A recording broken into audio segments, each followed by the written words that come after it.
अनाथ बेटा। रूपा और शेखर सरिता विहार में रहते हैं। वो अपनी जिंदगी में बेहद खुश होते हैं।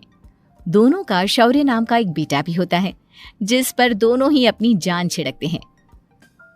शेखर, अब तो आप शौर्य को अपनी गोद से नीचे उतार दीजिए, उसके सोने का टाइम हो रहा है। नहीं रूपा, इसे मेरे पास ही रहने दो प्लीज। मैं थोड़ी देर में इसे बिस्तर में सुला दूंगा। लेकिन कल सुबह आपकी ऑफिस में मीटिंग भी तो है ना, और इसके लिए आपको कल जल्दी भी तो निकलना होगा। जाइए, आप भी जाकर सो जाइए। क्या यार, अभी तो मेरी गोद में आया था मेरा बेटा और तुम उसे लेकर जा रही हो। बाद में कर लेना अपने बेटे से प्यार, अभी जाकर सो जाइए। रूपा शेखर से शौर्य को ले रही होती है कि तभी शौर्य रोने लगता है। शौर्य को रोता देखकर रूपा उसे फिर से शेखर को थमा देती है। आपका बेटा ना एक नंबर का नौटंकी है, बिल्कुल आप पर गया है वो।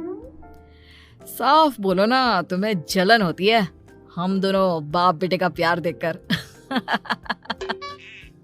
पहले बड़ा तो होने दो तुम शौर्य को, फिर देखना वो सबसे ज्यादा मुझे ही प्यार करेगा। देखते हैं। ऐसे ही दिन बीतते चले जाते हैं और एक दिन कैंसर की बीमारी के चलते रूपा की मौत हो जाती है। अब शौर्य 3 साल का हो चुका होता है, जिसके कारण उसकी दादी शेखर पर दूसरी शादी का दबाव बनाने लगती है। शेखर, शौर्य अभी बहुत छोटा है और उसे इस समय एक माँ के प्यार की बहुत जरूरत है। माँ, मुझे दूसरी शादी नहीं करनी। क्या पता जो दूसरी औरत आएगी वो मेरे बेटे को एक माँ का प्यार दे या ना दे। तो रूपा की छोटी बहन वैशाली से ही शादी क्यों नहीं कर लेता? वो तो शौर्य को एक माँ का प्यार पूरा दे सकती है ना। मैंने कहा ना माँ, मुझे दूसरी शादी नहीं करनी, और अपनी ही पत्नी के बहन से तो हरगिज नहीं। ऊपर से अगर रूपा देख रही होगी तो वो क्या सोचेगी? अपने लिए ना सही, लेकिन तुझे शौर्य के लिए तो शादी करनी ही पड़ेगी ना बेटा। शेखर कुछ कहता उससे पहले ही अंजुमन उसे रूपा की कसम दे देती है, जिसके आगे मजबूर होकर शेखर शादी के लिए हामी भर देता है। देखो वैशाली, मैंने तुमसे शादी सिर्फ अपने बच्चे के लिए की है। मैं चाहता हूं कि तुम उसे एक माँ का भरपूर प्यार दो। शौर्य, आपके साथ साथ मेरा भी कुछ लगता है। अगर आप मुझसे शादी नहीं भी करते तब भी मेरा प्यार शौर्य के लिए कभी कम या ज्यादा नहीं होता। शादी के कुछ दिनों बाद ही शेखर की माँ की भी मौत हो जाती है। वैशाली शौर्य को एक माँ से भी बढ़कर प्यार देती है। शौर्य को लेकर वैशाली का यूं निस्वार्थ प्यार देखकर शेखर को भी उससे प्यार हो जाता है और कुछ सालों बाद शेखर और वैशाली का भी लड़का हो जाता है। लेकिन इसके बाद वैशाली का शौर्य को लेकर बर्ताव बदलने लगता है। वैशाली, मैं देख रहा हूँ तुम आजकल शौर्य का जरा भी ध्यान नहीं रख रही हो। मुझे पता नहीं था कि आदित्य के होने के बाद तुम इतना बदल जाओगी। आदित्य मेरा अपना सगा खून है और शौर्य दीदी का, फिर मैं दोनों में अंतर कैसे नहीं करूं? माँ भले ही दोनों की अलग अलग है, लेकिन पिता तो एक है ना। अगर मुझे पहले पता होता कि तुम इतनी जल्दी बदल जाओगी तो मैं कभी तुमसे शादी ही नहीं करता। हाँ, तो किसने कहा था आपसे मुझसे शादी करने के लिए? मैं थोड़ी ना आई थी आपके पास, आपकी माँ ही आई थी मेरे घर आपका रिश्ता लेकर। वैशाली, मुझे तुमसे ऐसी उम्मीद नहीं थी। गुस्से में शेखर अपना पैर पटकता हुआ शौर्य को वहां से लेकर चला जाता है। पापा, मम्मा मुझसे प्यार क्यों नहीं करती? क्या मैं उनका सगा बेटा नहीं हूँ इसलिए मुझसे प्यार नहीं करती? मम्मा नहीं करती तो क्या हुआ बेटा, पापा तो करते हैं ना आपसे प्यार। कुछ दिनों के बाद, आज तुझे खाना पीना कुछ नहीं मिलेगा, चल चुपचाप से अपने रूम में जाकर सो जा। माँ, अब भाई को खाना क्यों नहीं दे रही हो? बेटा तू आराम से खाना खा, इस नालायक की चिंता मत कर। एक दिन खाना नहीं खाएगा तो मर नहीं जाएगा ये। अगर भैया नहीं खाएंगे तो मैं भी नहीं खाऊंगा। तू अपने भाई का भक्त क्यों बन रहा है? ये तेरा सौतेला भाई है, सगा नहीं जो तू लक्ष्मण बन रहा है। माँ, आपको इतना भी नहीं मालूम? श्री राम और लक्ष्मण सगे भाई नहीं थे। श्री राम माता कौशल्या और लक्ष्मण माता सुमित्रा की कोख से जन्मे थे। दोनों के सिर्फ पिता एक थे, लेकिन माँ अलग थी। मुझे ज्यादा ज्ञान देने की जरूरत नहीं है, ये सतयुग और त्रेता युग नहीं है, समझे? हाँ यहाँ बड़ा भाई का चमचा। इतना कहकर वैशाली वहां से चली जाती है। जिसके कुछ टाइम बाद शिखर वहां आता है और आदित्य उसे सारी बात बताता है। मुझे माफ कर दो शौर्य, तुम्हारी माँ के जाने के बाद मुझे दूसरी शादी का फैसला करना ही नहीं चाहिए था। अगर मैं दूसरी शादी नहीं करता तो शायद आज तुम्हारी ये हालत ना होती। नहीं पापा, अगर आप शादी नहीं करते तो मुझे आदित्य जैसा छोटा भाई कभी नहीं मिलता। थैंक यू मुझे इतना अच्छा भाई देने के लिए। तुम दोनों हमेशा ऐसे ही साथ रहना, फिर कोई भी तुम दोनों का कुछ नहीं बिगाड़ पाएगा।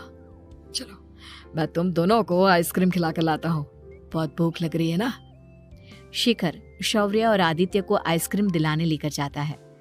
वो दोनों को पार्क में खड़ा करके आइसक्रीम लेने जा ही रहा होता है, तभी तेज रफ्तार से आती हुई एक गाड़ी उसे कुचल देती है और उसी पल शेखर की मौत हो जाती है। जिसके बाद शौर्य की जिंदगी नर्क से भी बदतर हो जाती है। सुन रहे चिरकुट, इस घर के किसी भी सामान को मेरी मर्जी के बगैर हाथ मत लगाना। इन सब पर अब तेरा कोई हक नहीं है, समझा? ठीक है माँ, मैं आपकी इजाजत के बगैर किसी चीज को हाथ नहीं लगाऊंगा। चल जाकर अब पूरे घर की सफाई कर। महज 7 साल का शौर्य वैशाली के कहने पर अपने नन्हे नन्हे हाथों से पूरे घर की सफाई करने लगता है। ऐसे ही दिन बीतने लगते हैं, लेकिन मासी से माँ बनी वैशाली को उस मासूम से बच्चे पर जरा भी तरस नहीं आता। क्यों शौर्य, ये घर में इतनी गंदगी कैसे हो रही है? ढंग से सफाई नहीं की है क्या तूने? माँ मैंने तो अच्छे से सफाई की थी, लेकिन आदित्य बार बार इधर उधर चलकर गंदा कर देता है। अच्छा, खुद से एक काम ढंग से नहीं होता और अपनी गलतियों का जिम्मेदार मेरे बेटे को ठहराता है। इतना कहकर वैशाली बांस का डंडा उठाकर शौर्य को जोर जोर से मारने लगती है। तभी वहां वैशाली के मायके वाले भी आ जाते हैं और उसकी सारी करतूतें देख लेते हैं। माँ मैं ऐसा क्या करूं जिससे आप मुझे भी आदित्य के जितना प्यार करोगी? बोलिए ना माँ, मेरे क्या करने से आपके अंदर मेरे लिए ममता जागेगी? वैशाली शौर्य की एक नहीं सुनती, उसके ऊपर डंडे बरसाती जाती है। हद पार होते देख वैशाली की माँ उसका हाथ पकड़ती है और जोर से उसे थप्पड़ मारती है। यही सब करने के लिए तूने दामाद जी से शादी की थी? हमने सपने में भी तुझसे ऐसी हरकत की उम्मीद नहीं की थी। तू माँ नहीं, माँ के नाम पर एक धब्बा है। बस कीजिए माँ, आदित्य के इस दुनिया में आने से पहले मैंने इसे बहुत प्यार किया था, लेकिन अब जब मेरी खुद की औलाद है तो मैं किसी और के बच्चे से प्यार क्यों करूं? अरे नालायक औरत, जिसे तू किसी और का बच्चा कह रही है वो तेरी खुद की सगी बहन का बच्चा है। बहन है तो क्या हुआ, मेरे अपने बच्चे से बढ़कर तो नहीं हो सकता ना ये कभी। अगर यही बात थी तो तू हमें पहले बता देती, हम शौर्य को अपने साथ ले जाते। उसे इस तरह प्रताड़ित करने की क्या जरूरत थी?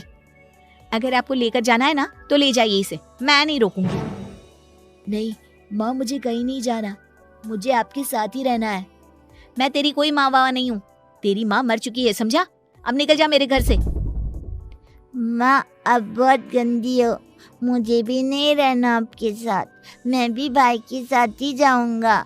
अरे तू क्यों जाएगा, तू तो मेरा सगा बेटा है, जाने दे इसे। हम यहाँ ऐश से रहेंगे, तुम्हारे पापा बहुत सारी जमीन जायदाद छोड़ गए हैं तुम्हारे लिए। नहीं माँ, मुझे भाई के साथ जाना है। आप अच्छी नहीं हो, आप बहुत बुरी हो, आप भाई को बहुत परेशान करती हो। देख वैशाली, तुझसे ज्यादा समझ तो इस मासूम बच्चे में है। ये तेरे बुरे कर्मों का ही नतीजा है जो आज तेरी सगी औलाद खुद से तुझे ठुकरा रही है। आदित्य, तुझे इस शौर्य ने भड़काया है ना मेरे खिलाफ? नहीं माँ, मुझे किसी ने भड़काया नहीं, पर मैं सब देखता हूँ, सब समझता हूँ। भाई बहुत अच्छा है, वो आपकी जैसा नहीं है। चलिए नानी।